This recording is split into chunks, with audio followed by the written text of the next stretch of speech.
the press conference is in relationship to announcement today from the MRFF, the Medical Research Future Fund, of the award of additional funding to support a vaccine effort coming from Melbourne. This will be $3 million to a fabulous partnership between the University of Melbourne through the Doherty Institute, Monash University through the Monash Institute for Pharmaceutical Sciences, or MIPS, and Seqirus, all based here in Melbourne. So quite a powerhouse, I think. This combination couldn't be rivaled anywhere in the world, and a really novel approach to a new vaccine for COVID-19.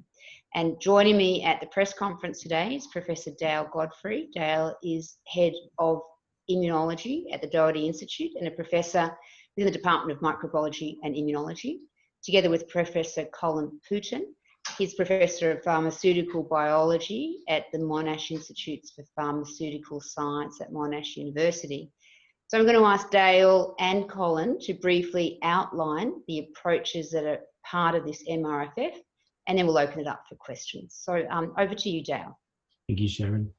So just to briefly explain what our vaccine is about, viruses work by attaching to and gaining entry into our cells, and then they sort of take over the function of the cells to turn them into little virus factories. And they attach to the cells via the spikes. And you may have seen when you look at images of this virus that they all have these spikes all over their surface. And so these spikes are what grab hold of our cells, much like an arm on the virus. And it's the tip of the spike, which is like the hand on an arm, that really does the attaching to grab hold of our cells. So that tip of the spike is called the receptor binding domain. And it's that receptor binding domain, or the hand at the end of the arm, that is what we've made two vaccines against. So we have we've developed two vaccines that are really focused on that tip of the spike, which is the most important part of the virus to target if you want to prevent the virus from infecting our cells. So we've got two approaches, and the one approach is where we've got the actual receptor binding domain, the hand of the spike, as a protein, and we inject that as a final formed protein. And the other part is where we introduce the genetic sequence that codes for that receptor binding domain. And that coaxes our cells to make their own version just of that tip of the spike in order to raise an immune response against the virus. And so if we can raise an immune response that blocks the tip of the spike, that will stop the virus from being able to infect our cells. Excellent. Thank you, Dale. And now, Colin, a few words from you. Yes, thank you, Sharon.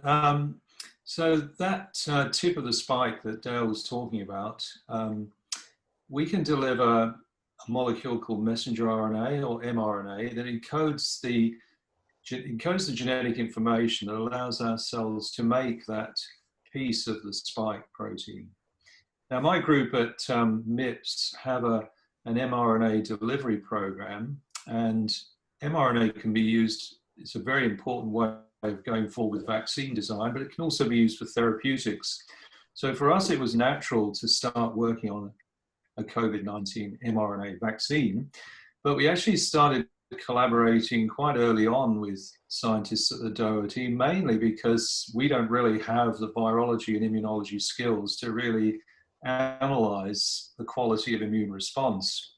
And it was when we started collaborating that we soon realized that we shared very common ground, in the sense that we had in both institutes a program for targeting the receptor binding domain. And so it was really natural for us to combine forces and look at these two approaches in parallel. Thank you, Colin. I just might add some last few words. I'm actually a co-investigator on this grant as well. So to summarise, it's a protein and an RNA vaccine that target the RBD, the hand of the spike.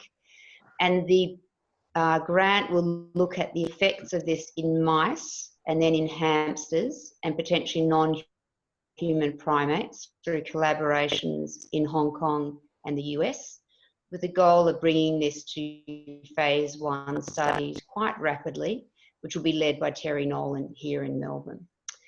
So I might open up for questions, so people may have, I'm sure, some questions about the vaccine because it will be news to many people. So, hi, if anyone has a question, if you could raise your virtual hand and then we'll ask you to speak and ask your question. Okay, we have a question from Channel 9. Is that you, Lizzie? Yeah, hello. Hello. Lizzie, ask your question, please. Go ahead. I just wanted to clarify, just so we're absolutely accurate, that obviously this is a collaboration between the two institutes, but what we're looking at is two different vaccine candidates. So there would actually be two separate vaccines, the protein and then the mRNA genetic sequence vaccine. Dale, might get you to respond to that. Yes, so they are two separate vaccines, but they are both targeted to the exact same part of the virus, the receptor binding domain. And the goal is that we'll test both of them side by side in clinical trials to make sure that we've got the very best approach we can to generate a robust, strong immune response against that part of the virus. Ultimately, we'll probably only end up taking one right through the trials. But at this point, we want to make sure we've got the best approach. So we're trying both protein and mRNA. Thank you very much. Do you have any further questions, Lizzie? I guess just further to what was said earlier in terms of we'll be testing this, you know, with rats, mice, and potentially some others. If we, I guess, look ahead, and I know you don't have a crystal ball, but looking for phase 1 human trials, when could those begin at the earliest? Is there a timeline or an estimate there? I might respond to that. The goal is to have this in phase 1 studies, which is the first in man, and determine whether they're safe within 6 months. That's our goal. Of course, things can go differently along the way, and just like is happening internationally, some of these animal studies that I described in hamsters and non-human primates could be happening at the same time. Thanks, Sharon. Lizzie, anything further there? Sorry, I'm just having a quick think and look at my notes. Please, anyone else who has a question, please also raise your virtual hand and we'll come to you.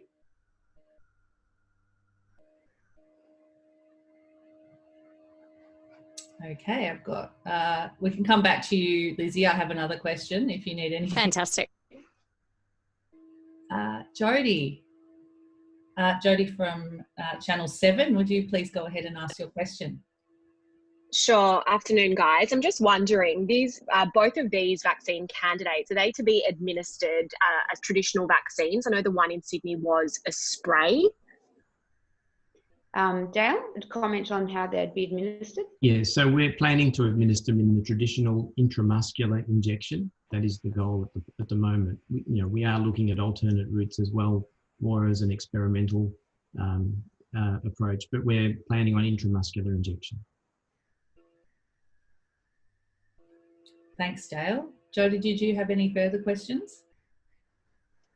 Oh, I'm also a bit like Lizzie, just scanning my notes. If you can give me 2 minutes, I'll come back to, sorry, actually, perhaps Professor Lewin could clarify. She mentioned within 6 months to be testing in man. So that's actually testing on people. Where will those people for the test potentially come from?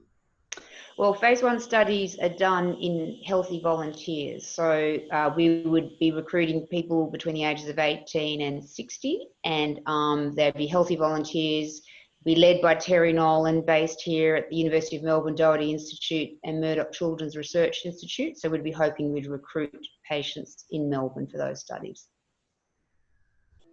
Thank you. And how many people would you be looking at testing the virus on? The vaccine on? Dale may have to correct me, I'm pretty sure it was 60, 10 in 6 groups. Now this funding, we just need to keep this in perspective. We have $3 million to generate a vaccine and to get us to clinical trials. And so the ideal strategy will be to test this the plan is to test it in 60 people, but we're still, the goal is 6 months and we've still got a bit of work to do in the meantime. We actually are looking to scale it up further to 150, but that's going to depend on being able to secure some more funding, and then we can approach 2 different age groups with the phase 1 trial. That's more or less right. So just to clarify, would this funding cover that initial trial stage of 60 people? Dale, do you want to just comment on that? I'm sorry, what the question was about whether the funding will cover the clinical trial in 60 people. So the funding we've just been awarded really sets us up to do the clinical trial. It makes sure that we have vaccine that's clinical grade and that everything is ready to go for the clinical trial. The actual clinical trial itself will require additional funding, and we're currently writing our application to get that additional funding. So these are quite expensive things to run. So even getting to the point of running a clinical trial, you need the sort of money that we've just been awarded to be in a position to make that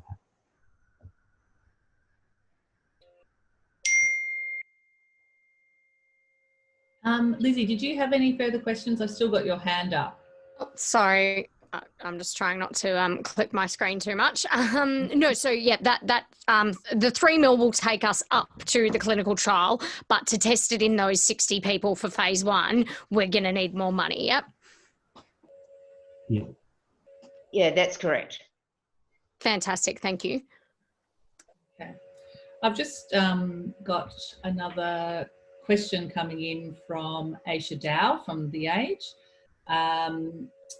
She wanted to ask you, Professor Lewin, if based on recent numbers coming out of Victoria, if she thought the modelling and stages could be reassessed or if we should stick to the current plan. Thank you for the question. Exciting news today with a very low number of infections. I've been thinking that to myself, of course, as well, desperate to get out of lockdown and seeing such a few numbers, thinking, could we change the plan? It is quite tricky, actually. You know, we kind of threw the kitchen sink at this, well, certainly the Victorian government did, and we're winning. Numbers are going down. We don't actually know which part of the kitchen sink is working, and I actually think we have sort of one shot at this to get down to low numbers, allow us to join up with the rest of Australia with hopefully eliminating community transmission. So I'm not sure, in the end, it's the government that will make the decision on the restrictions. What we're doing is working. My recommendation would be to sit with what's working and go slowly. We've got one shot at it, and we want to get rid of community transmission and get back to the sorts of lives that we see happening around Australia. I might just add something though, because Terry Nolan, who will be leading the phase 1 study, I just want to get back to this because I don't want any misunderstanding. And the phase 1 study, as Dale has said, is not covered by the funding in this MRFF application. However, the team does include the people who will have the capacity to lead the clinical trial. That's being developed and additional funding is being sought. And Terry's just clarified that that first study, the goal will be, and this has changed, but this is the current goal, will be to test it in 150 subjects aged between 18 and 70, with 5 groups being tested, each of 30. 1 for the control, and then 4 groups of the vaccine. So I'm sorry if I said something incorrect earlier, but it's important to have that correct. And as I said earlier, though, the funding for that trial is currently being developed and will be led by Professor Nolan. Thanks, Sharon. Are there any final questions? Yes. Go ahead. Lizzie, no, or Jodie. Jodie here. Hello. Professor Lewin, perhaps you could answer this. Is a vaccine the only way, in your view, out of the coronavirus pandemic here in Victoria? Or do you think that these harsh restrictions are an option long term? So the only ways we've got at the moment to tackle coronavirus at scale is limiting physical interaction and extensive testing, tracing and isolating people who are infected. At at the moment, that's what we're using to make us here in Melbourne have similar levels of transmission to what's happening in rural Victoria and the rest of the country. What we're doing now is working. The physical distancing clearly is working. I know it's extreme and we have lots and lots of restrictions, but it is working and we can see a plan out. At the same time, our capability for testing, tracing and isolating is also improved significantly in Victoria. So we'll be well placed with a good test, trace and isolate system as we wind down physical distancing. Now, in the long term, we're going to have to live with coronavirus and the risk that it could be introduced externally, just like we saw in New Zealand at any time. And the tools to respond to it will still be what we're doing now. Can we do these sorts of restrictions indefinitely? Absolutely not. And I'm sure the government has no intention to do it. But what we're doing is working, which means we can see a way out. My hope is that we'll be living like we're people in New South Wales or Sydney, you know, by November. That's really what I'm very much hoping for. In the long term, what will get us out? Yes, vaccine will be absolutely essential, but there are other innovations that will have a big impact on the pandemic. And some of those will include better treatments. If we can treat this disease better, it can have a huge impact. Treatments will keep people out of hospital, stop people going into intensive care, stop people dying. And I also think better testing technology will also change the way we respond to the pandemic. And both of those things could make a big difference while we're waiting for that, you know, an effective vaccine, which still may be quite a while away. Thanks, Sharon. Jodie, did you have any follow-up questions? That's all from me. Thank you. No worries. I'll go now to Lizzie. Yeah, thank you. Sorry, just I guess one quickly. There has been some commentary. Obviously, a lot of money has been thrown at a number of different vaccine approaches. But, you know, there has been some concern there that this is, you know, I guess a race to get a vaccine. Is this being fast-tracked? Is there a concern that we might be rushing this through and that could affect the efficacy and safety of it? Colin, do you want to answer that? Well, I think that I don't think that we're going to be rushing things through. I think that in Australia, the TGA are going to look at the vaccine for COVID-19 just like any other vaccine, and they really won't approve it for use in the general population until they're very satisfied that it's safe and efficacious. And maybe I'll just add to that, that what we're talking about for this grant is preclinical development, and the next stage would be phase 1 study, knowing if it's safe and if it causes an immune response and which vaccine causes the best immune response. And then you've still got to do phase 3 studies with 30, 40,000 people, very unlikely to be done in Australia because you need quite a lot of infection in order to determine whether the vaccine prevents infection or prevents disease. So these large scale studies we're seeing in the US, in the UK, in Brazil, and South Africa, any vaccine would still need to go through phase 3. And then phase 3 study in 30, 40,000 people tells you, is it safe and does it protect from infection or disease? So no vaccine could be used without those phase 3 studies, at least in Australia or most of the world. Fantastic. Sorry, Dale, did you want to add to that? I could just add, it's true there is a lot of money being put into developing vaccines all around the world. There's now over 200 vaccines in development using pretty much every type of technology that we have. And that's really important because we just don't know which type of vaccine is going to work. And we don't want to try them one at a time because it'll take way too long to get to the right vaccine. So it's great. We think that we have so many different types of vaccines in development because it maximizes our chance of actually getting a vaccine as soon as we can within the realms of safety and the testing that's going on to have something that will make a difference to COVID. Thank you so much, guys. That's perfect. Thanks, Dale. Any further questions? I have a question from Natasha. Can you go ahead and please state where you're from? Oh, hi, can you hear me? It's Natasha Boddy from the Financial Review. I was just wondering if I can ask Professor Lewin a question. Given you said that we will have to learn to live with coronavirus, do you think Victoria's target of 0 cases for 14 days to reach stage 4 of reopening is too ambitious?